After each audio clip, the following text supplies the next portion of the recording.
नमस्कार। राज्य शिक्षा शोध एवं प्रशिक्षण परिषद बिहार पटना में आप सभी का स्वागत है। बच्चों, आज हम कहाँ चल रहे हैं? जी हाँ, बिल्कुल आपने सही कहा। आज हम लोग पुनः वर्ग 6 में चल रहे हैं और आपकी हिंदी की पाठ्य पुस्तक मल्हार से एक पाठ को देखेंगे। बच्चों, उसके पहले आप ये बताइए कि क्या आप किसी जानवर से प्यार करते हैं? आप कहेंगे मैम भी क्या पूछ रही हैं, बहुत सारे जानवरों से हम लोग प्यार करते हैं और उसमें से कुछ जानवरों को, कुछ पालतू जानवरों को आप पालते भी हैं। बहुत सारे बच्चे कुत्ते के बच्चे को पालते हैं, है ना? कुछ बच्चे बिल्लियों को भी पालते हैं। मैंने देखा है कुछ बच्चे मछलियाँ भी पालते हैं, वो रंग बिरंगी मछलियाँ होती हैं ना। तो आप जिन जानवरों को पालते हैं उनसे आप बहुत प्यार करते हैं, है ना? हाँ, और आप उनका बहुत ख्याल भी रखते हैं, उनके खाने पीने का, वो कहाँ सोएंगे, कहाँ बैठेंगे, कहाँ रहेंगे, इन सब का भी बड़ा ख्याल करते हैं। तो बच्चों, आज की जो कहानी है वो भी ऐसे ही एक बहुत प्यारे जीव और उसके पालने वाले पालतू जानवर जो उन्होंने रखा है उसके बारे में है। तो चलिए आज के पाठ को शुरू करते हैं और देखते हैं कि एक व्यक्ति हैं, उन्होंने किस जानवर को पाला है और कितना प्यार करते हैं, कितना लगाव है उससे। चलिए पाठ को शुरू करते हैं। बच्चों, कहानी यूँ शुरू होती है कि माँ को अपने बेटे और किसान को अपने लहलहाते खेत देखकर जो आनंद आता है, वही आनंद बाबा भारती को अपना घोड़ा देखकर आता है। भगवत भजन से जो समय बचता, वह घोड़े को अर्पण हो जाता। वह घोड़ा बड़ा सुंदर था, बड़ा बलवान। उसके जोड़ का घोड़ा सारे इलाके में न था और बाबा भारती उसे सुल्तान कहकर पुकारते। अपने हाथ से खरहरा करते, खुद दाना खिलाते और देख देख प्रसन्न होते। बच्चों, आपके इस कहानी में देखिए किसके बारे में बात हो रही है? बाबा भारती के बारे में और उसके प्यारे घोड़े के बारे में। तो अब तो आप जान ही गए होंगे कि जब वो भजन पूजन, भगवान की आराधना करने के बाद उस जितने समय बचता था उनके पास, उस समय में वो पूरा समय अपने घोड़े को देते थे। घोड़े को नहलाना, उसके लिए चारा लाना, उसको खिलाना, उसकी मालिश करना, है ना? तो ये सारा काम वो खुद अपने हाथों से करते थे अपने प्यारे घोड़े के लिए। और वो घोड़ा भी इतना बलवान था, इतना सुंदर था कि उसके जोड़ का दूसरा घोड़ा नहीं था उस पूरे इलाके में। और एक शब्द यहाँ आया है बच्चों, खरहरा करना। क्या होता है ये शब्द? ये होता है घोड़े के शरीर पे मालिश करना। वो अपने हाथों से उसे खूब मालिश करते थे और खूब अच्छे से, खूब प्यार से उसकी देखभाल करते थे। और देखिए कि ये घोड़ा वैसे ही देखने में बड़ा सुंदर था। चलिए अब आगे देखते हैं पाठ को। उन्होंने रुपया, माल, असबाब, जमीन आदि अपना सब कुछ छोड़ दिया था। यहाँ तक कि उन्हें नगर के जीवन से भी घृणा थी।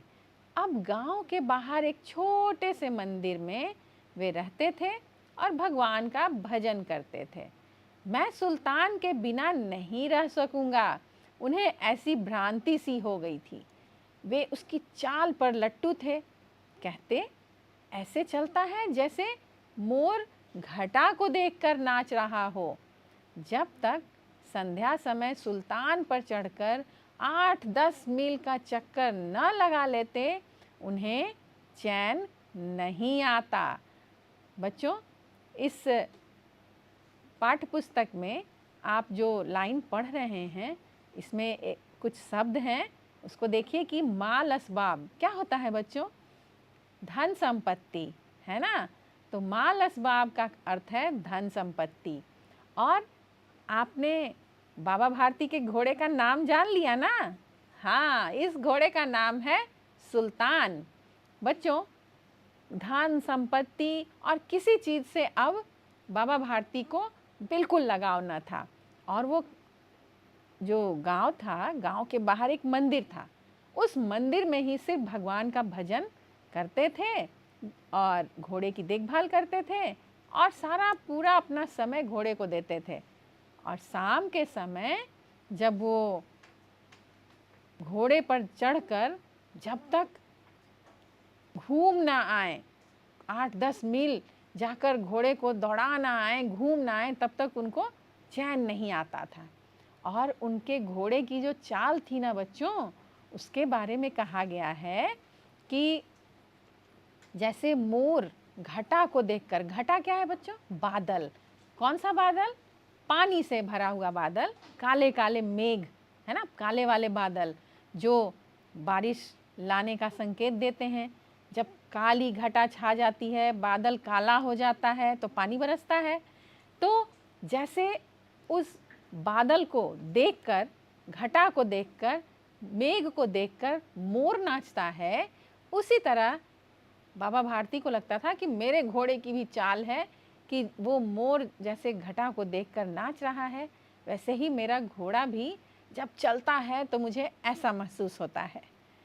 बच्चों, बाबा भारती को अपने घोड़े पे इतना नाज था कि वो एक पल भी उससे दूर नहीं रह पाते थे और हर उसकी अदा, हर उसकी बात पर उन्हें बड़ा गर्व होता रहता था। तो देखिए कितना समर्पित उन्होंने कर दिया था अपने इस पालतू जानवर के लिए। चलिए आगे पढ़ते हैं। अब देखिए, अब क्या आ गया बच्चों? खड्ग सिंह। अब इस कहानी में एक और चरित्र है। खड्ग सिंह इस इलाके का प्रसिद्ध डाकू था। लोग उसका नाम सुनकर कांपते थे। होते होते सुल्तान की कीर्ति उसके कानों तक भी पहुंची। उसका हृदय उसे देखने के लिए अधीर हो उठा। एक दिन वह दोपहर के समय बाबा भारती के पास पहुंचा और नमस्कार करके बैठ गया। बाबा भारती ने पूछा, खड्ग सिंह, क्या हाल है? बच्चों, क्या आपको डाकू का नाम सुनकर डर लग रहा है? देखिए, इस कहानी में एक और चरित्र आया। कौन है वो? डाकू खड्ग सिंह। डाकू खड्ग सिंह ने बाबा भारती के घोड़े की प्रशंसा सुनी और अब उससे रहा नहीं जा रहा है। उसे लग रहा है कि मैं जाऊं और देखूं बाबा भारती के घोड़े को। और ये डाकू खड्ग सिंह वही है जिसका नाम सुनकर लोग डर जाते थे, क्योंकि डाकू क्या अच्छे लोग होते हैं? नहीं ना, ये तो मार काट करते हैं, छीना झपटी करते थे, है ना। तो पुराने समय में डाकू होते थे, डकैत होते थे। तो डकैत कौन होते थे बच्चों? देखिए, दो शब्द है बच्चों, एक होता है चोर, एक होता है डकैत। तो चोर जो होता है वो छोटी मोटी चोरियां करता है, और जो बड़े दुर्गम कामों को अंजाम दे, है ना, जो कि जंगल में रहता हो, घोड़े पर अचानक से आ जाए सामने, वो हथियार दिखाकर लूटपाट मचाए, वो होते थे डकैत। अब ये सब नहीं होते हैं, लेकिन पहले पुराने समय में चोर और डकैत होते थे, है ना। अब तो पुलिस और प्रशासन इन सब के डर से ये चोर डकैत सब खत्म हो गए हैं। आपको डरने की बिल्कुल ज़रूरत नहीं है। तो ये हम लोग कहानी पढ़ रहे हैं और इस कहानी में खड्ग सिंह डकैत है। वो बाबा भारती के घोड़े को देखने के लिए पहुंचा। कहाँ? बाबा भारती के गांव। और उसके बाद दोपहर में वो वहाँ गया और हाथ जोड़कर वो क्या किया? बाबा भारती के पास पहुंचा वो देखने। तब तक बाबा भारती पहचाने उसको और बोलते हैं, कैसे हो खड्ग सिंह? वो बोलता है, देखिए अब उसके पास कोई रास्ता नहीं था, बाबा भारती ने तो पहचान लिया है। और वो चुपके चुपके, उसके मन में तो था कि मैं तो घोड़ा देखूंगा, और घोड़ा कैसा है जिसकी इतनी चर्चा है कि बहुत सुंदर है, बहुत मजबूत है, बहुत तेज दौड़ने वाला है। ये सारी बातें उसने सुनी थी लोगों से, और यही उसके अंदर उत्सुकता पैदा कर रहा था कि आखिर कैसा घोड़ा है, चलो मैं देख आता हूँ, है ना। और जो चोर डकैत होते हैं वो बिना कुछ मेहनत किए और बिना कुछ मूल्य चुकाए चाहते हैं कि वो सारा चीज़ मेरा हो जाए, जितने भी अच्छी चीज़ें हैं वो मेरी हो जाएं। तो ये डकैत भी मन में कुछ ऐसी ही बातों को लेकर बाबा भारती के पास गया है। तब तक बाबा भारती पूछ देते हैं, कैसे हो खड़ग सिंह। देखिए कहानी में आगे क्या होता है।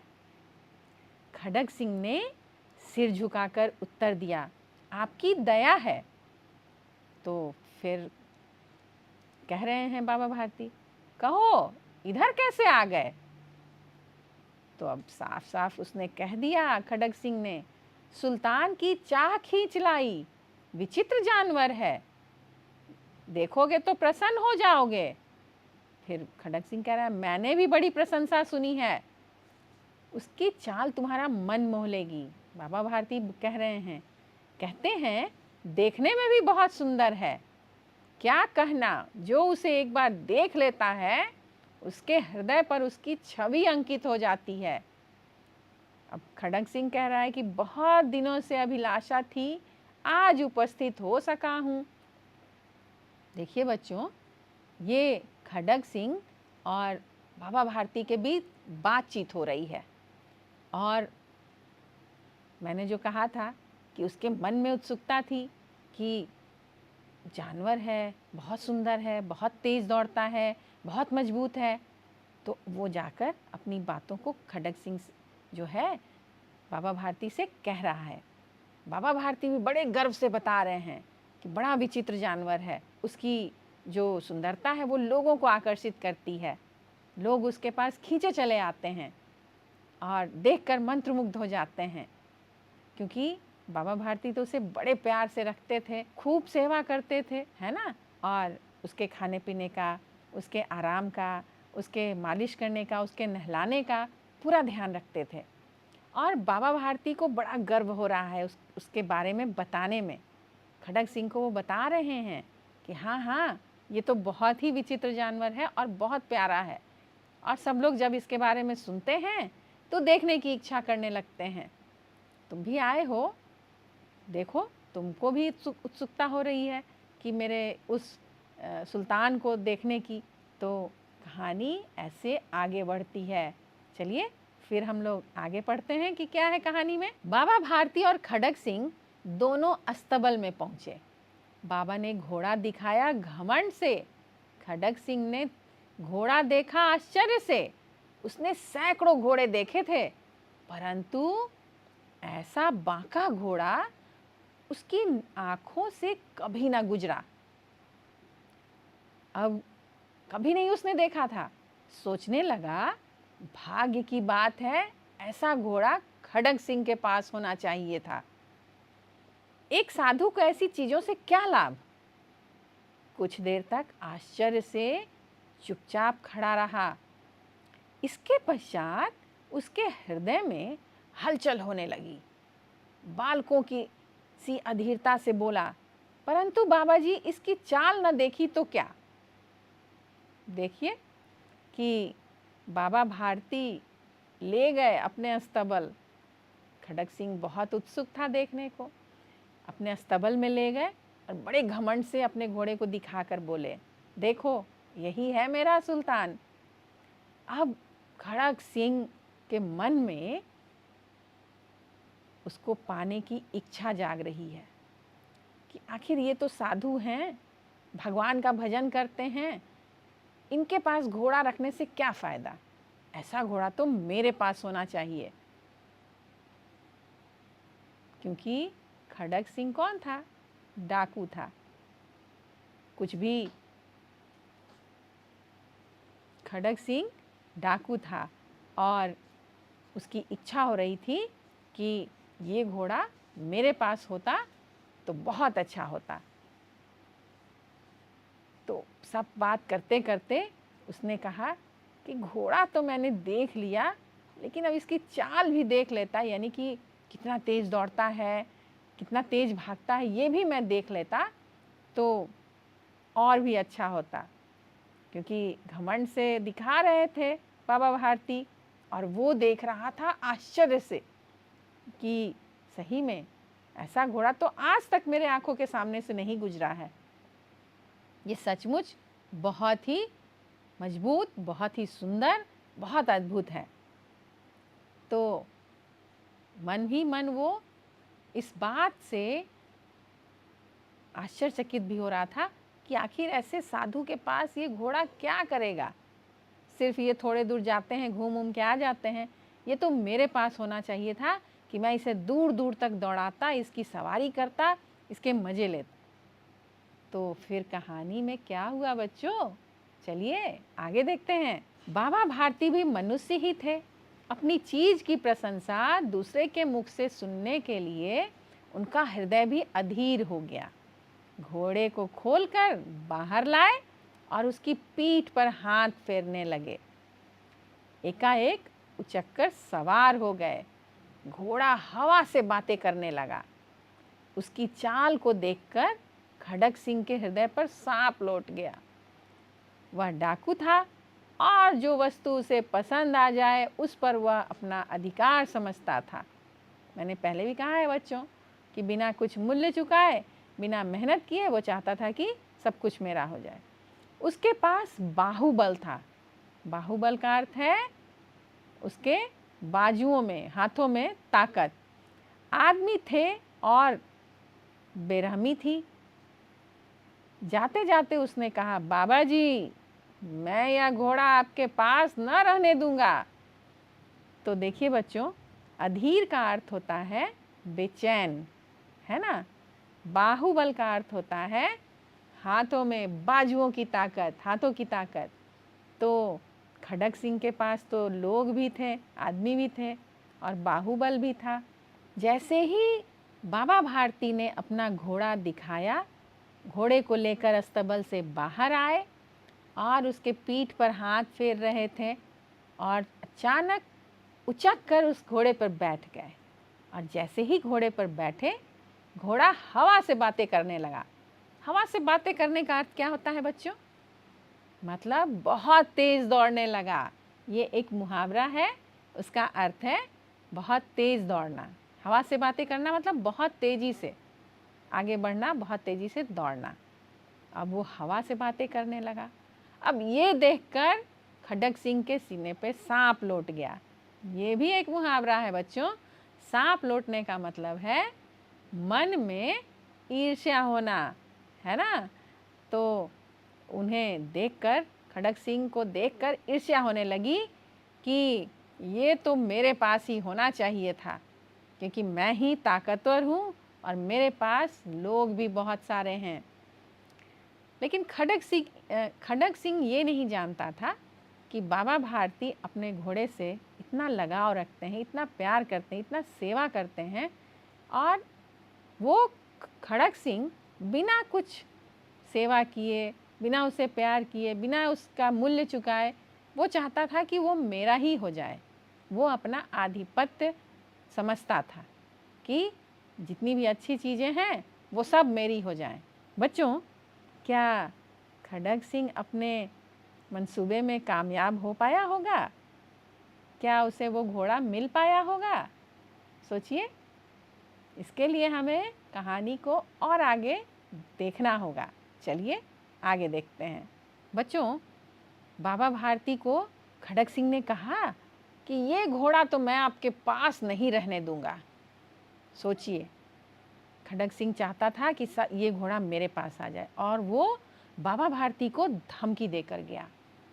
आगे देखिए कहानी में क्या होता है। बाबा भारती डर गए। अब उन्हें रात को नींद ना आती। सारी रात अस्तबल की रखवाली में कटने लगी। प्रति क्षण खड़ग सिंह को भय लगा रहता। परंतु कई मास बीत गए और वह न आया। यहाँ तक कि बाबा भारती कुछ असावधान हो गए।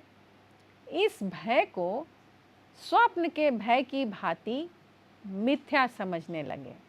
बाबा भारती कुछ असावधान हो गए और इस भय को स्वप्न के भय की नाई मिथ्या समझने लगे। बच्चों, मिथ्या का अर्थ है झूठ और नाई का मतलब है भांति या जैसा, यानी कि भय के जैसा सोचने लगे कि ऐसे ही झूठ है, गलत है। तो वो ऐसा सोचने लगे कि पहले तो वो धमकी देकर गया खड़ग सिंह, तो बाबा भारती बहुत परेशान रहने लगे, यहाँ तक कि उन्हें रात रात भर नींद नहीं आती थी और वो घोड़े की रखवाली भी करते थे, देखभाल करते रहते थे, हमेशा सतर्क रहते थे कि ऐसा ना हो कि खड़ग सिंह आए और मेरा घोड़ा छीन कर ले जाए। लेकिन ऐसे कई दिन बीत गए, कुछ ज़्यादा दिन हो गए, तो बाबा भारती अब थोड़े से असावधान हो गए। मतलब उनको लगा कि नहीं, ऐसे ही झूठ बोल कर गया था, वो ऐसे ही धमकी देकर गया था, वो नहीं आएगा। लेकिन अब देखिए, जब बहुत दिन हो जाता है किसी बात को, तो धीरे धीरे हम उस बात को भूलने लगते हैं, है ना। तो इसी तरह से बाबा भारती ने सोचा कि ये एक बुरा सपना था और उसी की भांति, उसी के जैसा वो अब हो सकता है अब वो ना आए और ये झूठ होगा, ये झूठ होगा कि वो बोला है कि ये घोड़ा मैं आपके पास नहीं रहने दूंगा। लेकिन कहानी अभी बाकी है बच्चों, चलिए देखते हैं कि आगे क्या होता है। अब एक दिन संध्या का समय था। बाबा भारती सुल्तान की पीठ पर सवार होकर घूमने जा रहे थे। उस समय घूमने जा रहे थे, इस समय उनकी आंखों में चमक थी, क्योंकि वो चिंता मुक्त हो गए थे कि अब तो थोड़ी आएगा खड़ग सिंह उसे लेने। मुख पर प्रसन्नता, कभी घोड़े के शरीर को देखते, कभी उसके रंग को, और मन में फूले ना समाते। सहसा एक ओर से आवाज आई, ओ बाबा, इस कंगले की सुनते जाना। अब बताइए बच्चों, ये कौन था? संध्या का समय था। शाम के समय जैसे बाबा भारती हमेशा जाते थे, घोड़े पर सवार होकर 8-10 मील चक्कर लगा के आते थे और बड़े खुश थे, क्योंकि वो उस बात को भूल चुके थे कि अब खड़ग सिंह आएगा और मेरा घोड़ा चुराएगा। काफ़ी दिन हो चुका था, धीरे धीरे वो भूल गए और खुश थे, अपने घोड़े को देख रहे थे, सहला रहे थे, उसके रंग को देख रहे थे। लेकिन अचानक कहीं से आवाज़ आई, ओ बाबा, इस कंगले की सुनते जाना। तो उन्होंने सोचा कहाँ से आवाज़ आई? आप बताइए बच्चों, किसकी आवाज़ है ये? अब बाबा भारती रुके कि नहीं रुके, चलिए देखिए, आगे हम लोग बढ़ते हैं। आवाज़ में करुणा थी। बाबा ने घोड़े को रोक लिया, देखा एक अपाहिज वृक्ष की छाया में पड़ा कराह रहा है। बोले, क्यों, तुम्हें क्या कष्ट है? अपाहिज ने हाथ जोड़कर कहा, बाबा, मैं दुखियारा हूँ, मुझ पर दया करो। रामावाला एक जगह का नाम है बच्चों। रामावाला यहाँ से 3 मील है, मुझे वहाँ जाना है, घोड़े पर चढ़ा लो, परमात्मा भला करेगा। तो बाबा भारती बोल रहे हैं कि वहाँ तुम्हारा कौन है? दुर्गा दत्त वैद्य का नाम आपने सुना होगा, मैं उसका सौतेला भाई हूँ। अब देखिए बच्चों, बाबा ने घोड़ा तो रोक लिया, क्योंकि बहुत करुणा आवाज़ में, यानी कि बहुत दुखी आवाज़ में वो आदमी चिल्लाया था। और बाबा भारती ने पूछा, कौन हो तुम, कहाँ जाना है तुमको? उसने कहा कि रामावाला एक जगह है, वहाँ एक वैद्य हैं और वहाँ पे मुझे जाना है। क्योंकि वो अपाहिज का अर्थ क्या होता है बच्चों? अपाहिज जिसका पैर खराब हो या जिसका पैर टूटा हुआ हो, उसको अपाहिज कहते हैं। तो उसने कहा कि मुझे अपने घोड़े पर बैठा लो और मुझे वहाँ तक छोड़ दो, वहाँ एक वैद्य जी हैं, मैं उनका सौतेला भाई हूँ। बाबा भारती तो दयालु थे ही। देखिए उन्होंने क्या किया। बाबा भारती ने घोड़े से उतरकर अपाहिज को घोड़े पर सवार किया और स्वयं उसकी लगाम पकड़कर धीरे धीरे चलने लगे। सहसा उन्हें एक झटका सा लगा और लगाम हाथ से छूट गई। उनके आश्चर्य का ठिकाना न रहा जब उन्होंने देखा कि अपाहिज घोड़े की पीठ पर तन कर बैठा है और घोड़े को दौड़ाए लिए जा रहा है। उनके मुख से भय, विस्मय और निराशा से मिली हुई चीख निकल गई। वह अपाहिज डाकू खड़क सिंह था। बाबा भारती कुछ देर चुप रहे और कुछ समय पश्चात कुछ निश्चय करके पूरे बल से चिल्लाकर बोले, जरा ठहर जाओ। बच्चों देखिए, वो अपाहिज तो खड़क सिंह निकला। बाबा भारती सोचे कि अपाहिज है, बैठा लूं, और जो चलने लगे लगाम पकड़ के धीरे धीरे कि कहीं वो गिर ना जाए। लेकिन अचानक वो अपाहिज तनकर बैठ गया और लगाम उनके हाथ से छीनकर और घोड़े को दौड़ाने लगा और काफ़ी तेज़ दौड़ाने लगा। अब बाबा भारती को बहुत आश्चर्य हुआ, थोड़ा भय भी हुआ और कुछ सोचकर उन्होंने बहुत ज़ोर से आवाज़ लगाई, ठहर जाओ। क्या हुआ होगा बच्चों? क्या घोड़ा रुका होगा? खड़क सिंह रुका होगा? कहानी आपको कैसी लगी बच्चों? कहानी में तो अभी बहुत सारी बातें बाकी है। क्या किया जाए? अब तो समय हो रहा है, आपकी कक्षा खत्म होने वाली है। अब हम लोग इसके अगले भाग में मिलेंगे और कहानी को पूरा करेंगे, क्योंकि अभी कहानी तो अधूरी है और अभी आपको नहीं पता है कि कहानी के अंत में क्या हुआ। क्या घोड़ा रुका? क्या खड़क सिंह बाबा भारती के घोड़े को, बाबा भारती को उसने लौटाया या लेकर भाग गया? बताइए। ये बहुत सारे सवाल अभी बाकी हैं और आपके अभ्यास कार्य भी बाकी हैं। तो हम लोग मिलेंगे इसी कहानी के अगले भाग में। तब तक आप लोग इस कहानी को बार बार पढ़िए और देखिए कि कहानी में क्या है। हम लोग फिर मिलेंगे इसी कहानी के अगले भाग में। तब तक के लिए नमस्कार।